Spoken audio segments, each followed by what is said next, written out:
Bonjour à toutes et à tous et bienvenue sur la chaîne YouTube du Journal du Réal. Petit problème, direct dès l'intro, mais aussi petit problème parce qu'on refait la vidéo, on vous donne les coulisses. Comment ça va, Pablo? Là, tout de suite. Oui, bah écoute, moi ça va très bien. Moi ça va très bien. Maintenant, par rapport au match, défaite frustrante. Je sais pas ce que t'en as pensé toi de cette rencontre. Bah ouais, frustrant, c'est le terme, parce que performance aboutie dans le jeu, maîtrisée du Real Madrid. Et il y a un sentiment très ambigu ce soir, parce que est-ce que le Real mérite de gagner? Ça se discute, parce que on a rarement vu un Real Madrid autant maîtriser son sujet, mais en même temps, ils n'ont pas été réellement dangereux concrètement. Donc il y a un peu cette ambivalence. Voilà, c'est un peu un sentiment nouveau parce que d'habitude, quand le Real, entre guillemets, mérite de gagner, il gagne. Quand le Real mérite de perdre, il perd. Et là, ce soir, bah, il y avait un Real dominateur, mais qui perd contre presque un FC Barcelone aux couleurs des Colchoneros, quoi. Bloc bas, défense à 11, Mais mais ils ont full joué comme il fallait. efficace. Ils ont joué comme il fallait.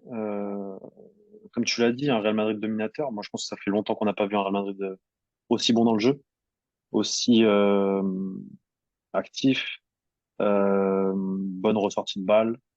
Euh, L'animation était bonne d'un point de vue général, on va dire ça comme ça. L'animation était bonne, très bonne sur les défenseurs, les milieux de terrain, même les attaquants, Benzema, Vinicius dans le coup tout le temps, etc. Euh, Moi, il y a un truc qui me gêne, je sais pas toi, mais on en a déjà parlé, je sais plus dans quelle vidéo, mais c'est les seconds ballons. Je trouve que le Real Madrid galère sur les seconds ballons.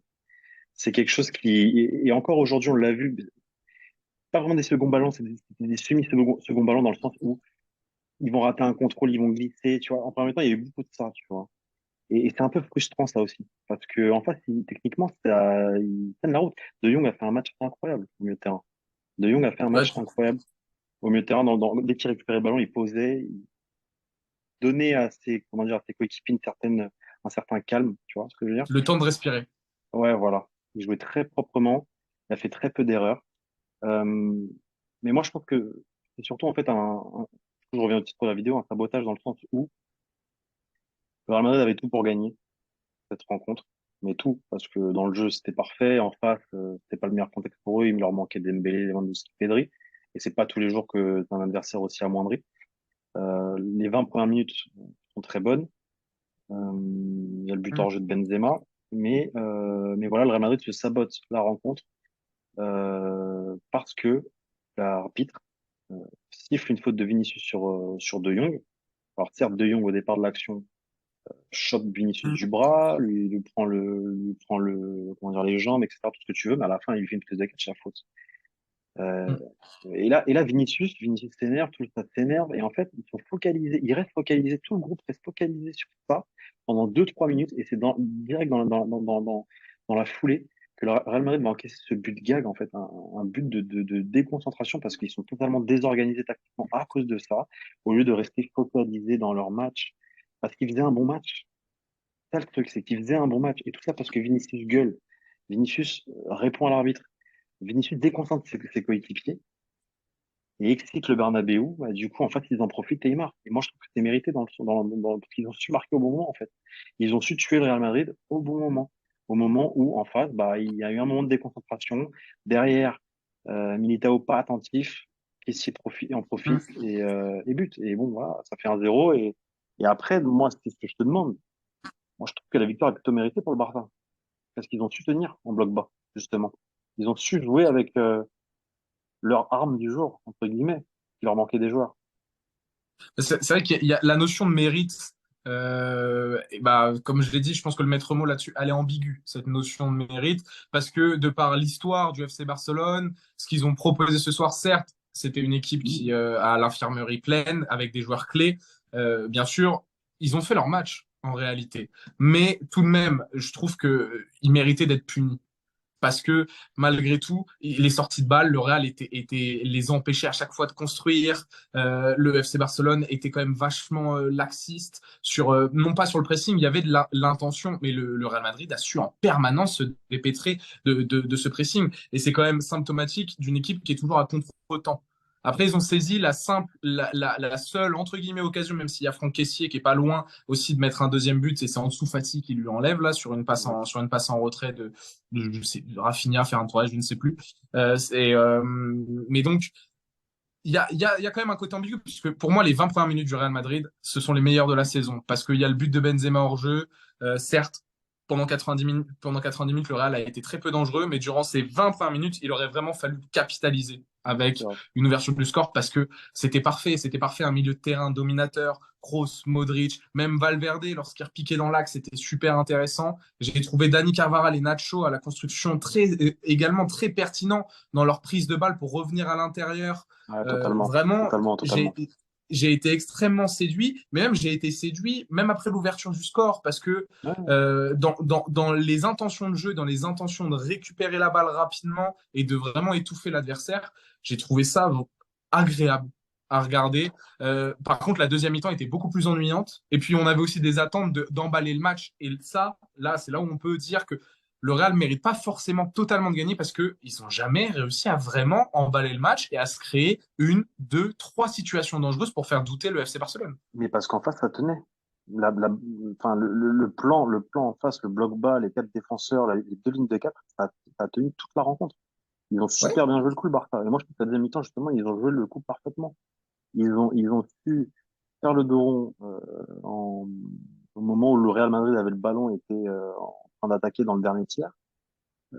Toujours avoir un mec pour mettre la tête, un mec pour dégager, ou Ter Stegen même qui a anticipé plein de centres de Dani Carvajal et de Vinicius. Ouais. Euh, des centres un peu, Avec voilà, on les est centres de d'accord. Dani Carvajal aussi. Hein. Complètement, on est d'accord. On est d'accord. Non, ils sont très mauvais, mais après le problème, c'est ça aussi. Le problème. Ils centrent pour centrer, parce qu'il faut centrer, mais il y a personne devant pour la reprendre. C'est un gros problème au Real Madrid, on le sait, c'est le poste de numéro 9. Et pareil, en première mi-temps, à un moment donné, tu voyais, oui, Benzema, il fait le jeu, Vinicius, ils font le jeu, etc. Mais au moment où il faut être là, dans les derniers mètres, pour marquer ce but, il manque toujours un mec. Il manque toujours un mec. Et ça, c'est le problème au Real. On le sait. On le sait. Mm. Malgré tout, ils arrivent à gagner des matchs, ils arrivent à jouer. Mais sinon, oui, effectivement, dans l'animation, on voit que c'est un groupe en confiance, en fait. Dans la continuité de la Coupe du Monde des clubs, dans la continuité de Anfield, même dans la continuité du derby. Ce week-end, le derby, c'était pas mauvais dans le jeu, dans l'animation, je parle. Après, dans le dernier tiers, c'est toujours problématique face au bloc bas. C'est le problème éternel. C'est le problème éternel. Et ce soir, le Barça joue bien le coup. Il mérite sa victoire. Moi, pour moi, il mérite sa victoire. Alors, moi, de par l'histoire du FC Barcelone et quand même de par le contenu C'est qu'ils ont une- proposé, Bah oui, mais c'est le football ne se gagne pas que en faisant des passes et du tic-taka et tout, et que ah, mais faut ça, savoir on s'adapter à son est. effectif. Et sur ça, là, le Barça, parce qu'à une époque, ils se seraient pas adaptés à l'effectif, ils auraient voulu jouer leur jeu. Là, Xavi, il s'est adapté aux joueurs qu'il avait. Et en plus, il s'est dit, Pragmatique. bon, pragmatisme. Et ça, et c'est ce qu'on veut dans le football. Moi, c'est ce que je veux. Moi, c'est mon football, c'est le pragmatisme. Ils ont mal joué dans le jeu, oui, effectivement, mais ils ont su marquer quand il fallait. Alors, mais moi le pragmatisme, c'est mon idéologie également. Mais en fait, moi, ce qui m'a quand même déplu, si je peux parler du FC Barcelone, c'est que même les phases de transition sont très mal gérées. Ah oui, C'est-à-dire totalement, que il marque pour totalement. moi, en gros, il y a un plan de jeu. Moi, je pense pas qu'il partait de cette idée-là. C'est juste qu'au bout de 10-15 minutes, il a vu que, oula, Peut-être, ça allait être compliqué. Et son peut-être. équipe, je pense que d'elle-même, s'est recroquevillée et s'est adaptée, entre guillemets, à la domination. Parce que, sincèrement, les phases de transition sont extrêmement mal gérées. Rafinha fait un match catastrophique. Mm. Jules Koundé est héroïque. Sincèrement, Ouais, sur ouais, certaines interventions, il est bien sûr, héroïque. bien sûr. Et donc, j'ai du mal, en fait, parce que ça se voit que c'était pas non plus préparé que ça se passe comme ça. Tu crois? Je te dis pas qu'il était venu pour mettre une pression de fou au Bernabéu et avoir la possession 60-70%. Non. Mais je pense qu'il n'avait pas prévu non plus de se faire marcher autant dessus par le milieu de terrain du Real Madrid. Je pense que quand il En a tout vu cas, Kroos, Modric, il s'est dit, bon, je vais pouvoir mettre un peu d'intensité. Gavi ouais. va aller bousculer tout ça à la relance. Et finalement, Modric et Kroos ont pris tellement de risques sur certaines transmissions. Nacho et Carvajal ont pris tellement de responsabilités également que tout de suite, ils ont fait reculer le bloc du FC Barcelone et ils ont mis ce siège en place. Donc, moi, je dis pas que le Real forcément méritait de gagner, mais par contre, je ne suis pas non plus partisan de dire que le FC Barcelone mérite sa victoire. Je pense que c'est un résultat qui tourne en faveur du FC Barcelone, qu'ils ont très bien joué le coup, et que le Real Madrid, si le FC Barcelone s'en sort vainqueur pour ce match aller, ils ne peuvent s'en prendre qu'à eux-mêmes parce qu'il Ah, bah, fallait plus de totalement, présence devant le but. Il totalement. fallait plus de présence devant le but. Le but encaissé, tu peux pas faire grand-chose parce que Kamavinga rate sa relance. Celui qui récupère la balle, je sais plus qui fait la passe, Ferran Torres, je crois, joue très bien le coup parce qu'il la met au meilleur des moments à Franck Kessié. Franck Kessié, voilà, a de la réussite. Arrêt Thibaut, ça rebondit sur Militao. Défensivement, c'était très bon du côté du Real aussi ce soir, globalement. Et oui, le problème de Karim Benzema est un facilitateur de jeu, oui, mais depuis 2 matchs, il oublie d'être un finisseur. Et c'est embêtant, c'est embêtant. Et quand tu as aussi Federico Valverde au poste d'ailier droit, et bah t'as personne lorsque Karim Benzema décroche et essaie de combiner avec Vinicius pour prendre la diagonale et faire des appels et se projeter dans la surface. Et c'est un handicap. Et quand en plus le jeu penchait en deuxième mi-temps plus à droite parce que Vinicius s'est éteint tout de même, bah Dani Carvajal, pas un seul bon centre dans une zone. C'est-à-dire que moi je demande même pas à Dani Carvajal de viser un joueur. Il faut savoir que les centres, lorsque tu es une excellente équipe de centre, tu as à peu près 20% de réussite. Et ça, c'est les excellentes équipes qui ont des excellents centreurs. Dani Carvajal, il ne vise même pas la bonne zone. C'est-à-dire que quand il faut la mettre au deuxième, ça bloque au premier. Quand il faut la mettre au premier, il vise le deuxième. Et ça, voilà. Et pourtant, il fait un excellent match. Moi, j'ai trouvé très, très bon aujourd'hui. Je lui ai souvent tombé dessus cette saison. Là, aujourd'hui, franchement, nickel. Mais les centres, c'est pas possible. Et oui, il y a eu peut-être plus tenté sa chance. Et j'ai trouvé qu'il avait manqué ce petit geste de folie dans les 30 derniers mètres. Et je pense que c'est le moment d'aborder le dernier point de cette vidéo, c'est les choix de Carlo Ancelotti.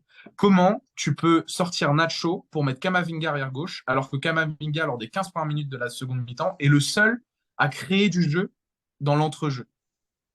C'est le Je seul pense à se que mettre entre les lignes. je pense qu'il fait ça tout simplement parce que Kamavinga justement fait un bon match et qu'il veut pas le sortir, je pense, et qu'il se dit aussi offensivement il va m'apporter par rapport à Nacho, je pense. L'explication de son choix, je Oui, mais pense. tu sors Toni Kroos à ce moment-là. Pour moi, tu sors Toni Kroos, tu fais rentrer notre ami Mais Rodrigo. mais Kroos fait un bon match.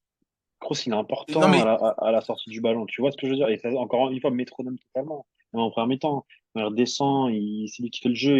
Vas-y transversal là-haut, vas-y transversal en non, mais bas. il mérite pas de sortir. Il C'est mérite ça le pas de truc. sortir. Mais à un moment, pour moi, si tu dois sacrifier quelqu'un, Ouais, tu dois et faire des d'ailleurs, choix. mais je vais te dire un truc, j'avais même écrit sur mes notes quand j'ai vu que Rodrigo se préparait. Pour moi, il allait faire sortir Toni Kroos. J'avais dit, voilà, Toni Kroos sort parce que c'est un choix du coach, mais il faisait un très bon match. J'étais en train d'écrire ça. Et je vois qu'il sort Nacho, je me dis, ah, donc il met Kama. Mais, mais on manque de créativité, d'un petit soupçon de folie, de Ouais, spontanéité c'est vrai. dans les Et 30 c'est vrai derniers mètres. et ça, il l'a porté. Et il l'a porté, et tu mets Kamavinga à gauche, et oui, tu as Rodrigo, tu réaxes un peu plus Valverde, sauf que Valverde dans les petits espaces, non, c'est pas là où il va être le plus pertinent, et c'est pas là où il va amener le plus de danger. Et puis tu me fais pas rentrer Ceballos et Asensio, c'est alors que tu as 5 changements, que tu as besoin de dynamiser C'est vrai. ton effectif. C'est Ah, vrai. Carlo, moi ce soir, c'est un non. C'est un non, c'est un non, même si sa compo de base m'a fait plaisir, parce que j'ai entendu beaucoup de monde, Kroos, Modric, qu'est-ce qu'ils font là? Ils arrivent plus à courir. Eh, Non, mais vous l'avez vu pendant 45 minutes, ils ont roulé sur le bien Barça. sûr, Alors oui, par contre, totalement, quand il totalement. faut mettre un peu de folie et vraiment amener du danger, bah oui, Kroos, vu qu'il redescendait très bas, c'était un peu limité, mais c'est pas grave. Militao avait ce dépassement de fonction en permanence, lui aussi très intéressant ce soir. Ce que le Real Madrid fait bien, c'est la phase de jeu où t'as Militao avec Dani Carvajal et Modric, tu sais, qui se met dans la position de latéral. Et ça se fait tout le temps un jeu en triangle et ça finit par Militao qui, en fait, qui casse une ligne. Il joue Ouais, en Militao qui décale à Dani Carvajal qui est vraiment reculé sur son côté. Dani Carvajal qui la remet à Modric qui est vraiment au niveau du. Mais ça, ils le font à tous les matchs. Modric qui est au niveau de la ligne de touche. Et à ce moment-là, tu as Militao qui prend l'intervalle et il le remet à Militao. Et Militao qui est une ligne. Et ça a même permis une offensive du Real en première mi-temps, je crois que c'était. Je sais pas mais si c'est la 40e ou quelque chose comme ça. tu sais que pour ressortir des ballons comme ça avec autant de génie, souvent on dit oh Modric, putain, incroyable, a ressorti balle, mais c'est parce qu'il sait exactement où sont placés ses coéquipiers à Bien chaque sûr, fois, parce que c'est bien des sûr. circuits de passe qui se Mais ça, travaillent. C'est que ils le font tout le temps. ça, Mais ça ça se se voit travaille qu'ils tout le le font. temps et tu Bah, réfléchis même plus, tu vises une zone, quoi. le but contre Liverpool l'an passé, c'est ça. C'est ça, Archétype. c'est ça. Enfin bon. Écoute, on y croit tout de même pour le match retour? Oui, bien sûr, bien sûr, Bien sûr. bien sûr. Ouais, bien sûr. Il y a un zéro. C'est quoi un zéro? C'est rien, un zéro. 2-1, 2-1, 1-0, tu gagnes. Prolongation. Prolongation. en but Hmm. d'écart. Après, bien sûr qu'il fallait gagner ce match. Il fallait le gagner ce match. Ils l'ont pas gagné, bah maintenant, faut penser à autre chose. Ça va, Il y ils a ont un l'occasion de mois, se rattraper. ils ont l'occasion de se rattraper. Il y a un mois. Entre-temps, il y a un Classico au Camp Nou en Liga. À voir. On verra. On verra. Faut voir. Faut voir Espérons que ça comment va les équipes pas, arrivent, qu'ils sont fatigués, etc., etc. À voir. espérons que ça va pas redonner trop de confiance non plus à ces personnes qui étaient en C'est période ça un le peu de truc. crise Voilà. C'est que en fait, à chaque fois, tout le temps, c'est pareil. Ils avaient l'opportunité de les tuer. et ils les ont pas fait. Mais c'est le Real Madrid qui les remet qui leur redonne vite. C'est tout le temps pareil. C'est tout le temps pareil. Mais bref, enfin, on pourrait faire une vidéo sur ça. Bref, écoutez, on va vous laisser. On est tous un peu déçus forcément ce soir. N'hésitez pas à nous mettre en commentaire ce que vous avez pensé de ce match. Est-ce que c'est une victoire méritée, allez, du FC Barcelone? Dites-nous en commentaire si vous trouvez que c'est une victoire méritée ou si le Real ne peut s'en prendre vraiment qu'à lui-même ce soir. Merci à tous. Abonnez-vous à la chaîne YouTube, abonnez-vous sur les réseaux sociaux. On va continuer à vous fournir le contenu le plus qualitatif possible et le plus proche de l'actualité du Real Madrid. Et puis on se dit à très vite sur la chaîne YouTube du Journal du Real. Ciao! Salut les gars.